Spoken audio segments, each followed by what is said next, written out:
નમસ્કાર, BBN news ચેનલમાં આપનું સ્વાગત છે। હું છું કવિતા પંચાલ ને હવે જોઈએ આજના સમાચાર।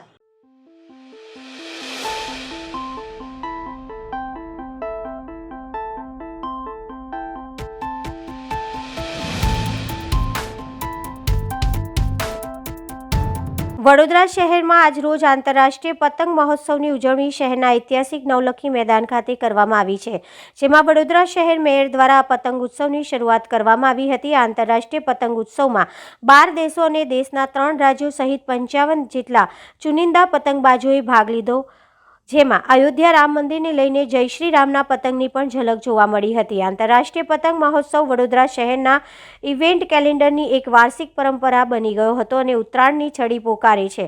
આ વર્ષે પણ ગુજરાત પ્રવાસન નિગમ દ્વારા વડોદરા મહાનગરપાલિકા તથા જિલ્લા પ્રશાસનના સહયોગથી નવલખી મેદાન ખાતે ઇન્ટરનેશનલ કાઇટ ફેસ્ટિવલ 2024નું આયોજન કરવામાં આવ્યું હતું, જેનો શુભારંભ શહેરના પ્રથમ નાગરિક મેયર પિંકીબેન સોની દ્વારા કરવામાં આવ્યો હતો। આ પતંગ મહોત્સવમાં મેયર પિંકીબેન સોની, ધારાસભ્ય કેયુર રોકડિયા, મહાનગરપાલિકાના મ્યુનિસિપલ કમિશનર દિલીપ રાણા, ભાજપ શહેર અધ્યક્ષ ડોક્ટર વિજય શાહ સહિત પાલિકાના પદાધિકારીઓ, નગરસેવકો અને મહાનુભાવો ઉપસ્થિત રહ્યા હતા। માનનીય વડાપ્રધાન શ્રી નરેન્દ્ર મોદીના નેતૃત્વમાં ગુજરાતમાં આંતરરાષ્ટ્રીય પતંગ મહોત્સવ શરૂ કરવામાં આવ્યો હતો। એના ભાગરૂપે આ વખતના આંતરરાષ્ટ્રીય પતંગ મહોત્સવમાં વડોદરા ખાતે લગભગ 12 જેટલા અલગ અલગ દેશોના 37 જેટલા પતંગબાજો આજે અહીંયા ગુજરાત ટુરિઝમ ડિપાર્ટમેન્ટ દ્વારા, જિલ્લા વહીવટીતંત્ર દ્વારા અને વડોદરા કોર્પોરેશન દ્વારા આમંત્રિત કરવામાં આવ્યા છે। આજે આ પતંગબાજો પોતાના દેશમાં બનેલી અલગ અલગ ટેકનિકવાળી પતંગો અને અલગ અલગ સ્ટાઇલથી પતંગો ઉડાવવાના છે। ત્યારે આપણી સંસ્કૃતિ અને એમની સંસ્કૃતિમાં શું ફરક છે, આપણી પતંગ અને એમની પતંગમાં શું ફરક છે, એ પણ જોવા મળશે। મકર સંક્રાંતિના નામે ઉજવાતો તહેવાર આજે સૂર્યના કિરણો મકરવૃત્ત પર પડવાના શરૂ થાય અને દિવસ ધીરે ધીરે લાંબો થતો જાય। પાક લણવાની સિઝન એટલે અલગ અલગ રાજ્યોમાં અલગ અલગ નામે આ તહેવાર ઓળખાય। મકર સંક્રાંતિ, પોંગલ, બિહુ, આમ આખા ભારતમાં ઉત્સાહનું વાતાવરણ મકર સંક્રાંતિ દરમિયાન જોવા મળે। સારો પવન હોય, લોકો તલના સિંગદાણાના લાડુ ખાય અને દાન કરે, પવિત્ર નદીઓમાં સ્નાન કરે। એટલે એક ધાર્મિક વિશેષ મહત્ત્વ છે, કલાકૃતિનું મહત્ત્વ છે, સંસ્કૃતિનું આદાન પ્રદાન છે અને વિકાસશીલ ભારત, વિકસિત ભારત બને। આ પતંગ જે આકાશમાં ઉડે છે એ જોઈને આપણને પણ પ્રોત્સાહન મળે કે આવનારા સમયમાં ભારત પણ 2047 સુધીમાં એક વિકસિત રાષ્ટ્ર બને।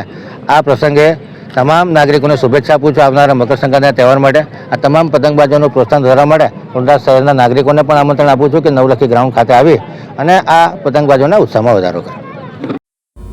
જી મેસી, શું કહેશો? આજે કાઇટ ફેસ્ટિવલ છે, આજે કલા અને સંસ્કૃતિ નગરી એવા વડોદરાના આંગણે ખરેખર સોનેરી અવસર છે। આજે આંતરરાષ્ટ્રીય પતંગ મહોત્સવનું આયોજન કરવામાં આવ્યું છે। આદરણીય વડાપ્રધાન ભાઈ શ્રી નરેન્દ્રભાઈ મોદીજી દ્વારા લગભગ 2 દાયકા પહેલાં ભારતના સર્વાંગી વિકાસને વિશ્વના ફલક પર સફળતાની સિદ્ધિઓ દ્વારા ઐશ્વર્ય સમૃદ્ધિ બક્ષવા માટે શરૂ કરવામાં આવેલા પતંગ મહોત્સવ આજે દેશ વિદેશના પતંગ રસિકો માટે આખું વર્ષ એ લોકો રાહ જોતા હોય છે કે ક્યારે આ આંતરરાષ્ટ્રીય પતંગ મહોત્સવનું આયોજન થાય અને આપણે એમાં ભાગ લઈએ। પતંગ જે આપણને આપણી લક્ષ્ય સિદ્ધિ અને લક્ષ્ય ઊંચું રાખવાનું શીખવે છે। ત્યારે ભગવાન શ્રી સૂર્યનારાયણની આરાધનાનું પણ આ પર્વ છે, જે ઘોર અંધકારમાંથી આશાનું કિરણ જે આપણને સફળતાની દિશામાં પરાવર્તિત કરે છે તેનું પણ પ્રતીક છે। ત્યારે હું વડોદરા શહેરના આંગણે લગભગ 55 જેટલા રાજ્યોમાંથી 55 જેટલા દેશોમાંથી આવેલા પતંગ રસિકો અને પતંગબાજોને માટે હું ખૂબ ખૂબ અભિનંદન વ્યક્ત કરું છું। સાથે સાથે આ જે ઉત્તરાયણ છે તેનું ધાર્મિક અને સાંસ્કૃતિક મહત્ત્વ પણ અનેરું રહ્યું છે। હું આદરણીય વડાપ્રધાન ભાઈ શ્રી નરેન્દ્રભાઈ મોદીજીનો ખરા હૃદયથી આભાર માનીશ, કારણ કે આપણા દેશના અલગ અલગ તહેવારો, એ પછી ગરબા હોય, પતંગ મહોત્સવ હોય કે પછી ગણેશોત્સવ હોય, દરેકને દેશ અને વિદેશમાં કંઈક અનેરું સ્થાન અપાવ્યું છે। અને આ બધા જે તહેવારો અને જે આંતરરાષ્ટ્રીય મહોત્સવોનું આયોજન થાય છે તેમાં ક્યાંક ને ક્યાંક આપણા દેશમાં વિદેશથી આવનાર લોકોને લીધે પ્રવાસન ઉદ્યોગને પણ કંઈક અલગ જ તેજ મળે છે અને એના દ્વારા લોકોને એમાં રોજગારીનું અને સ્વરોજગારીનું નિર્માણ પણ થાય છે. એમની દીર્ઘદ્રષ્ટિને ખરેખર હું મારા ખરા હૃદયથી સલામ કરું છું અને આભાર પણ અભિવ્યક્ત કરું છું. સાથે સાથે વડોદરા શહેરના નાગરિકો અને અહીં ઉપસ્થિત સૌ પતંગ રસિકોને હું શુભેચ્છાઓ પાઠવું છું. ભારત માતા કી જય, વંદે માતરમ. આભાર.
વડોદરા પેરેન્ટ્સ એસોસિએશન વાલીઓનો અવાજ દ્વારા આયોજિત ચિત્ર સ્પર્ધા યોજાઈ.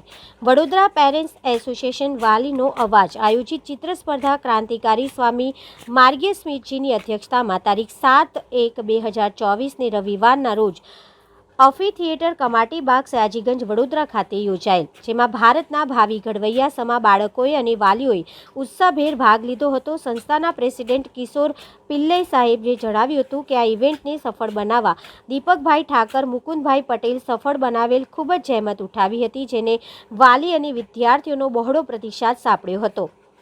ઇવેન્ટ સફળતાપૂર્વક સંપન્ન થયેલ હતી. આ સંસ્થાના નિયમિત વાર્ષિક કાર્યક્રમો જેવા કે પુસ્તક વિનિમય મેળો, રાહત દરે ચોપડા વિતરણ જેવા સમાજલક્ષી કાર્યો અવારનવાર થતા રહે છે. સમગ્ર વડોદરા જિલ્લામાં પેરેન્ટ્સ એસોસિએશનની સેવા પ્રવૃત્તિની સરાહના કરતા ક્રાંતિકારી સ્વામી શ્રી માર્ગીય સ્મિતજી અને માનનીય વક્તવ્ય આપતા ખૂબ જ ખુશી વ્યક્ત કરી હતી. વિજ્ઞાને આવિષ્કાર કર્યો એનું પહેલું ચિત્ર ભંગારમાંથી બનેલું હતું, ચાહે મોબાઈલ હોય સાયકલ હોય, અને એને વધારે વર્ષો નથી થયા. માત્ર ટૂંકા ગાળામાં આપણે મંગળ ઉપગ્રહની પૃથ્વીની પરિક્રમા કરવાના સક્ષમ બન્યા છીએ. વિજ્ઞાનના આવિષ્કાર એ માનવ જીવનની જરૂરિયાતને સમજીને ઉભા કરેલા જીવન સાધનોને આજે દુનિયા આટલી સુખી છે. માનો કે એ સાધનોનો એ શોધનો ઉપયોગ જો યુક્રેન કરતું હોય તો એને માટે હું દિલગીર છું. આજે આટલા સાધનો વચ્ચે યુદ્ધ હવે હોવું જોઈએ નહીં, છતાંય કેટલાક પૃથ્વીના લોકોને કારણે યુદ્ધ અને હિંસા થતી હોય ત્યારે નરેન્દ્રભાઈ મોદી કહી શકે યુદ્ધ નહીં, બુદ્ધ જોઈએ આ દેશને, દુનિયાને બુદ્ધ જોઈએ. હું ઈચ્છું છું કે આપણી આવતીકાલ ઉજ્જવળ રહે, વિજ્ઞાન આપણને અવકાશ આપશે અન્યથા ઘણી જગ્યાએ તો મોક્ષ પછી જીવન હોતું જ નથી. આપણે પૃથ્વીની ઉપરનું કાંઈ નથી વિચારવું, પૃથ્વીની નીચેનું નથી વિચારવું. ભારતીય પ્રગતિ કરેલી ખગોળમાં એ વિષય પર આપણે આગળ વધીએ.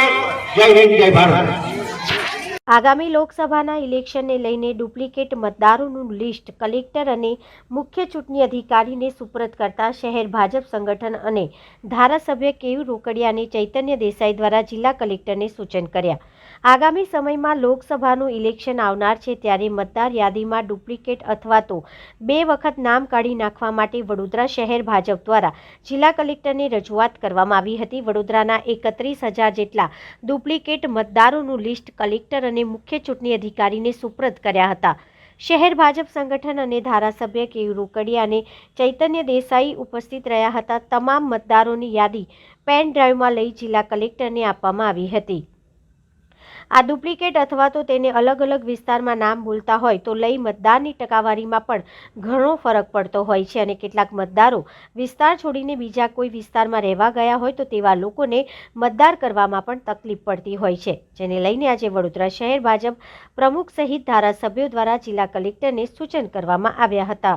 વડોદરા જિલ્લાના 2 માન્ય ધારાસભ્યશ્રી અને શહેર ભાજપ પ્રમુખશ્રી દ્વારા આજે એક રજૂઆત આપવામાં આવી છે કે જેમાં વડોદરામાં કેટલાક લોકોના મતદાર યાદીમાં નામો 2 જગ્યાએ છે. આ માટે એમણે જે રજૂઆત અને માહિતી આપી છે એની ECIની ગાઈડલાઈન મુજબ ચકાસણી કરવામાં આવશે, નિયમાનુસાર કાર્યવાહી કરવામાં આવશે. લોકસભાની ચૂંટણી 2024ના સંદર્ભમાં આજે વડોદરા શહેરના વહીવટીતંત્રને એક જાણ કરવા માટે માન્ય ધારાસભ્યશ્રીઓને સાથે રાખીને આજે રજૂઆત કરી છે. 31,000 કરતાં પણ વધારે મતદારો વડોદરાની 5 વિધાનસભામાં એવા છે જેમના નામ એક કરતાં વધારે જગ્યા પર લખેલા છે. 2 જગ્યા પર જ્યારે નામ લખેલા હોય ત્યારે પર્સન્ટેજમાં બહુ મોટો ફરક પડતો હોય છે અને સાથે સાથે આવા મતદારો 2 જગ્યા પર મતદાન ન કરે જોવાની પણ જવાબદારી છે. ત્યારે પક્ષ તરીકે આજે આ રજૂઆત અમે કરી છે. જિલ્લા વહીવટીતંત્ર કલેક્ટર સાહેબે બહુ જ હકારાત્મક પ્રતિભાવ આપ્યો છે. અમને ચોક્કસ વિશ્વાસ છે કે જે યાદી અમારા ગુજરાતના પ્રદેશના અધ્યક્ષ માન્ય પાટીલ સાહેબના મારફત અમને મળી છે અને જેની આજે ચકાસણી કર્યા પછી એમાં 31,000 જેટલા મતદારો 2 વખત એમના નામ નોંધાયેલા જોવા મળ્યા છે. ત્યારે એના સંદર્ભમાં વહીવટીતંત્ર યોગ્ય કાર્યવાહી કરે. આમાં બધા જ પ્રકારના, બધા જ ધર્મના, બધી જ જાતિના લોકોનો સમાવેશ થાય છે.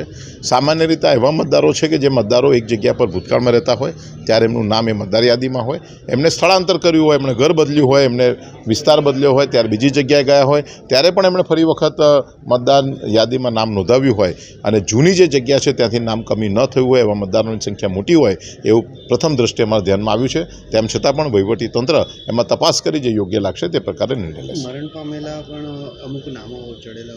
મરણ પામેલા નામો હોઈ શકે પણ એ યાદી અમે આજે આપી નથી. અમે જેના યાદી આપી છે તે 1 કરતાં વધારે જગ્યા પર જેના નામો છે તે જ યાદી છે.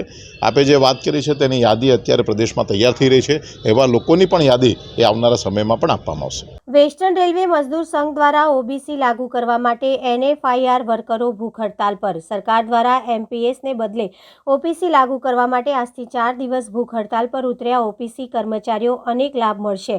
આજે રાજ્ય સરકારે વિધાનસભામાં ઓબીસી અનામત બિલ એટલે કે ગુજરાત સ્થાનિક સત્તામંડળ કાયદા સુધારા વિધેયક 2023 પસાર કરવામાં આવ્યું છે. આ બિલ પસાર થતાં હવે પાલિકા અને પંચાયતોમાં 27% અનામત લાગુ થશે. વિધાનસભામાં ઓબીસી અનામત બિલ પસાર થતાં 8 મહાનગરપાલિકા 181 બેઠક, 33 જિલ્લા પંચાયતોમાં 206 બેઠક, તાલુકા પંચાયતમાં 906 બેઠક, 156 નગરપાલિકામાં 1270 બેઠક અને ગ્રામ્ય પંચાયતમાં 22,617 બેઠક ઓબીસી સમાજ માટે અનામત થશે. વડોદરા શહેર પ્રતાપનગર ખાતે આવેલા વર્કશોપ ખાતે 200થી વધુ કર્મચારીઓ જોડાયા હતા, જેમાં 20થી વધુ કર્મચારીઓએ ભૂખ હડતાલ કરી હતી. આ ભૂખ હડતાલ સવારે 8 થી સાંજના 5 કલાક સુધી હડતાલ પર બેઠા છે. વધુમાં જણાવ્યું હતું કે આજે ઓલ ઇન્ડિયા રેલવે પર all India railway federation joint formation for restoration OPS ના આદેશના અનુસાર આજે આખી ભારતની અંદર 8, 9 થી 10, 11 8 થી 11ની વચ્ચે રિલે ફાસ્ટનું આયોજન કરવામાં આવ્યું છે, જેની અંદર વેસ્ટર્ન રેલવેએ નિર્ણય લીધો હતો કે 8 તારીખથી અમે લોકો રિલે ફાસ્ટ પર બેસીશું. તો સવારથી 8 થી સાંજે 5 વાગ્યા લગીને તમામ કર્મચારી જેટલા બી લીડર્સ છે એ લોકો રિલે ફાસ્ટ પર બેઠા છે અને સાંજે 5 વાગે એમનું અન્વેષણ છોડશે અને તેમજ ગેટ મિટિંગનું પણ એક આયોજન કરવામાં આવ્યું છે, જેની અંદર પ્રતાપનગર વર્કશોપની અંદર 80% કર્મચારીઓએ પણ પાર્ટિસિપેટ કર્યું છે. કેટલા લોકો ભૂખ હડતાલ પર બેઠા છે અને આગળની રણનીતિ શું હશે કે તમારે સ્વીકારવાની આવે? આજે વર્કશોપની બ્રાન્ચ તરફથી કરીબન 25 to 26 લોકો અનશન પર બેઠા છે અને આગળની રણનીતિ જે પણ હશે એ અમારા ઓલ ઇન્ડિયા રેલવેમેન ફેડરેશન્સના લીડર્સ નક્કી કરશે. અને જો આવનારા સમયની અંદર જો તમામ કેન્દ્રીય કર્મચારી અને તમામ રેલવે કર્મચારીઓની જો આ એનપીએસને હટાવીને ઓપીએસ લાગુ કરવામાં નહીં આવે તો આવનારા સમયમાં ઘણો મોટો સંઘર્ષ થશે એવા એક આશા જણાય છે.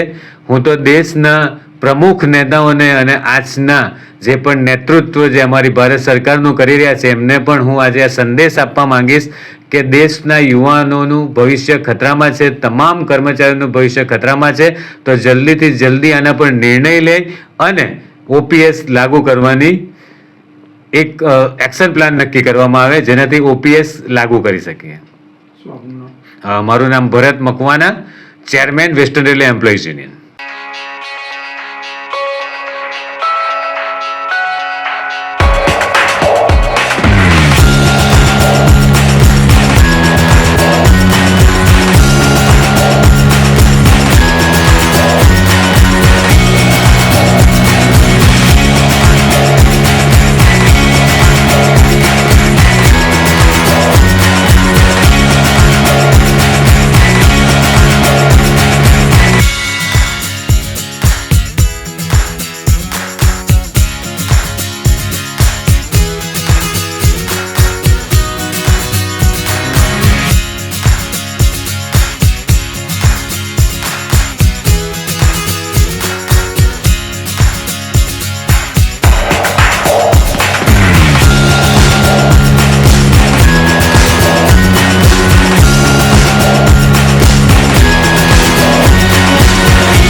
લાઠી તાલુકા પેન્શનર સમાજની કારોબારીની બેઠક ભૂરખિયા હનુમાનજી મંદિર ખાતે મળી.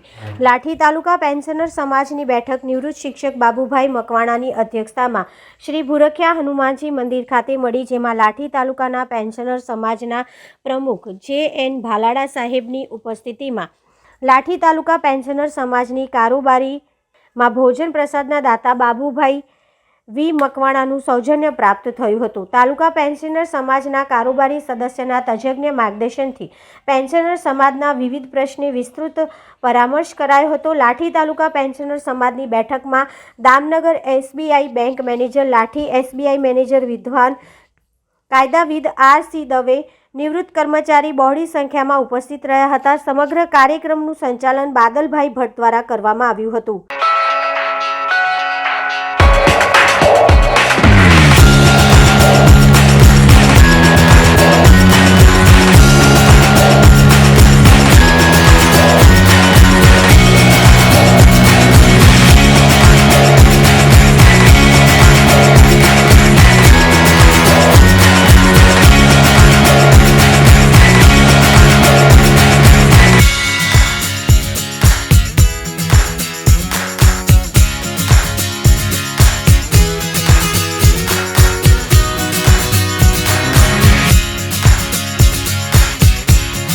તીર્થક્ષેત્ર ચાંદોદ સ્થિત શ્રી જ્ઞાન સાધના આશ્રમના પૂજ્ય વિવેકાનંદ સ્વામીજીને અયોધ્યા શ્રી રામ જન્મભૂમિ શિલાન્યાસ મહત્વનું આમંત્રણ આપ્યું.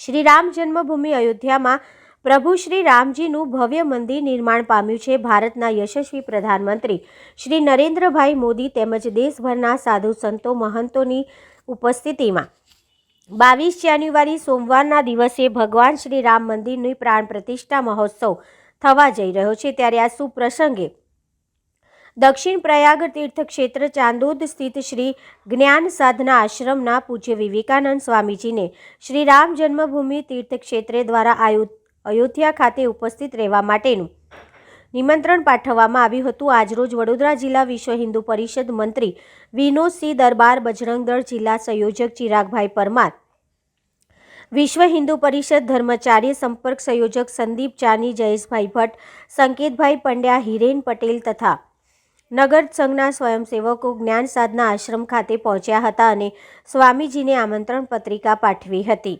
આ પાવન પ્રસંગ અને ઐતિહાસિક ક્ષણના સાક્ષી બની ઉપસ્થિત રહેવાનો સોનેરી અવસર સાંપડ્યો હોય પૂજ્ય વિવેકાનંદ સ્વામીજીએ પોતાના રાજીપો વ્યક્ત કર્યો હતો અને સૌ નગરજનો સાધકોને 22 જાન્યુઆરીએ સાચા અર્થમાં દિવાળી મનાવવાનું આહવાન કર્યું હતું.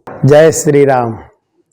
આજે એટલો બધો આનંદ થઈ રહ્યો છે કે એ આનંદને કેવી રીતેથી હું વ્યક્ત કરી શકું કે એમ કે હજારો વર્ષથી જે અયોધ્યામાં અમારા પ્રભુ રામની જે જન્મભૂમિ છે એ જન્મભૂમિ મંદિર વગરની હતી અને એ અમારી બધાની ઈચ્છા, આ અમારી નહીં, અમારા વડવાઓની કેટલી પેઢીઓની જે ઈચ્છા અધૂરી હતી એ ઈચ્છા અત્યારે આ 22 તારીખે ભગવત કૃપાથી પૂરી થઈ રહી છે. અને એ સ્થાને એ મહોત્સવમાં મને પણ આમંત્રણ મળ્યું અને ત્યાં જવાનું જે સૌભાગ્ય પ્રાપ્ત થઈ રહ્યું છે એ મારા માટે, મારા કોઈક જન્મના, મારા કોઈક વડવાઓના એ પુણ્યો છે. એ પુણ્યોનો જ આ ફલ છે કે મને પણ આ આમંત્રણ મળ્યું અને હું ત્યાં જવાનો છું. વધારે તો શું કહું, એટલો બધો હૃદય આજ આનંદિત થઈ રહ્યું છે કે આપણી બધાની જન્મ જન્માંતરની ઈચ્છા આજે પૂરી થઈ રહી છે. અને કેટલાય બધા હિન્દુ સમાજ, આમ તો એમ કહીએ તોય ચાલે કે આ એક સનાતનનો વિજય છે જે વર્ષોથી અમે, આમ તો ખરેખર ભગવાન શ્રી રામ વગર આ રાષ્ટ્રની કોઈ કલ્પના ના કરી શકાય. રામ રાજ્ય વગર કોઈ પણની કલ્પના ના કરી શકાય. એ રામ રાજ્યનો પુનઃ, મેં તો આને આજ એટલે કે બીજી 22મી તારીખ એટલે બીજી દિવાળી આપણા સમાજમાં મનાવવામાં આવશે. એવી રીતેથી આ 22 તારીખ આપણા માટે હવે આવનારા કેટલાય યુગો સુધી આપણે બધા ઉજવીશું. હવે વધારે કંઈ ના બોલી. જય શ્રી રામ. સાવલી તાલુકાના રણજીતનગર ગામે રામ ભક્તો દ્વારા કળશ યાત્રા કાઢવામાં આવી. આજરોજ કળશ યાત્રા કાઢી રણજીતનગર ગામ પણ બન્યું રામધૂનમય. ભારત આખું અને હિન્દુ સમાજ રામ માટેની ભાવનાઓ ખૂબ જ વેગથી આગળ વધી રહી છે. તેવામાં જનજનમાં રામનું નામ દિલથી બોલાઈ રહ્યું છે અને રામ દરેકના દિલમાં, દિમાગમાં અલગ સ્થાને બિરાજમાન છે. ત્યારે આજરોજ અયોધ્યામાં 22 તારીખે રામની પ્રાણ પ્રતિષ્ઠા થવા જઈ રહી છે. તેવામાં ગામે ગામ, શેરીએ શેરીએ રામ નામની ગૂંજ થાય તેવી દરેકની ઈચ્છાઓને પૂર્ણ કરવાના ઉદ્દેશથી ચાલી રહેલા માહોલમાં આજરોજ સાવલી તાલુકાના રણજીતનગર ગામમાં પણ માહોલ બનાવી ગામના સરપંચ રાઠોડ દલપતસિંહ દ્વારા કળશની શોભાયાત્રા ડીજેના તાલ સાથે કાઢી ગામ આખામાં ફરી રામ નામથી ગુંજાવી દીધું હતું. વધુમાં 22 તારીખે આખો દિવસ ભક્તિમય કાર્યક્રમ કરી આખા રણજીતનગર ગામને રામમય બનાવવાનું આહવાન દલપતસિંહે કર્યું હતું. આજે 22મી જાન્યુઆરીએ અયોધ્યામાં રામલલ્લાની પ્રાણ પ્રતિષ્ઠા જવા થઈ રહી છે, ત્યારે રણજીતનગર ગામના રામ ભક્તો એકત્ર થઈ મહાદેવના મંદિરથી કળશ યાત્રા લઈ આખા ગામમાં રામધૂન સાથે ઘેર ઘેર ચોખાની કંકોત્રી માફક ઘેર ઘેર ચોખા આપી આમંત્રણ આપ્યું. અને અમે 21 તારીખે સુંદરકાંડ રાખેલ છે. 22 તારીખે ફરી અમે પ્રતિષ્ઠાના સ્વરૂપે અમે અહીંયા પણ જેવો અયોધ્યામાં પ્રસંગ ઉત્સાવાય છે એવો અમારા રણજીતનગરમાં પ્રસંગ અમે એવો ઉજવીશું એવી અમારી તૈયારી છે. આ કળશ યાત્રા કરવાનું મેઇન કારણ શું? કળશ યાત્રા ભારત દેશમાં જો આ વસ્તુ થઈ રહી હોય પ્રાણ પ્રતિષ્ઠાની, તો પછી અમારા રણજીતનગરમાં અમે કેમ ના કરી શકીએ? એ માફકે અમે જે અયોધ્યામાં પ્રસંગ થાય છે એ જ પ્રસંગ અમે રણજીતનગરમાં ઉજવવાના છીએ. આપનું નામ? દલપતસિંહ રાઠોડ, સરપંચ, રણજીતનગર.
ભરૂચના આલ્ફા સોસાયટીમાં ઉમિયા માતાજીના દિવ્ય રથની ભવ્ય રેલી યોજાઈ. વિશ્વ ઉમિયા ફાઉન્ડેશન દ્વારા ઉમિયા માતાજીના દિવ્ય રથ ગુજરાતમાં ભ્રમણ કરી રહ્યો છે અને તે ભરૂચમાં માતાજીના દિવ્ય રથનું ઠેર ઠેર સ્વાગત કરવામાં આવી રહ્યું છે. ભરૂચમાં બીજા દિવસે લિંક રોડ આલ્ફા સોસાયટીથી આ દિવ્ય રથ નીકળી શક્તિધામ થઈ, કલેક્ટર ઓફિસ થઈ અને GIDC ખાતે ગરબા અને સંમેલનમાં ફેરવાયું હતું, જેમાં ભરૂચમાં વસતા કડવા પાટીદાર સમાજના નાના મોટા વડીલો સહિતના લોકોએ માતાજીના દિવ્ય રથના દર્શન કરી ધન્યતા અનુભવી હતી. માતાઓ બહેનો સિરે કળશ અને જ્વાળાઓ લઈ શોભાયાત્રામાં ઉત્સાહ અને ઉમંગથી જોડાયા હતા.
સમાચાર આવતીકાલે ફરી મળીશું આ ચેનલ પર આ સમય. ત્યાં સુધી સમગ્ર BBN ન્યૂઝ ચેનલની ટીમને રજા આપશો. નમસ્કાર.